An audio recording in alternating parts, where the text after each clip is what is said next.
everyone, my name is John Magee and I'm a game design major. Today I plan on tackling a relatively thorny subject, which is gravity in game design.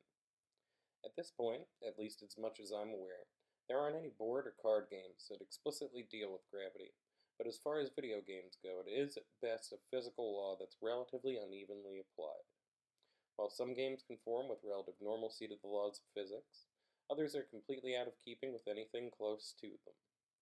By taking a relatively average height for a grown man of about 6 feet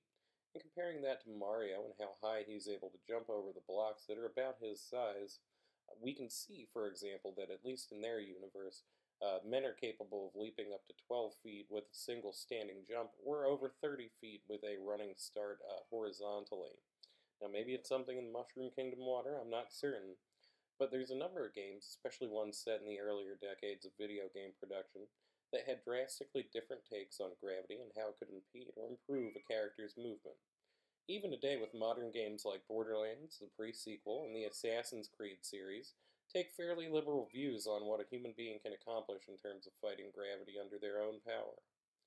As video gaming moves forward technologically, with augmented and virtual reality gaming becoming more mainstream through cell phone usage, as well as interface systems like Google Glass, Oculus Rift, and Microsoft HoloLens, gravity will likely become a more important consideration than something simply utilized in a mechanical or aesthetic fashion. If the intent of the game is to put the player in the action, so to speak, it'll have to be able to at least account for, if not have some compensatory measure that replicates easier than normal vertical and horizontal movement for players. From a personal standpoint on the matter, I'm not certain yet as to whether or not this will cause the game development industry, or at least the video game development one, to shift what's being offered on the market to a more realistic experience, or if other compensatory measures will be taken to ensure the appropriate levels of fantasy are still involved in many games.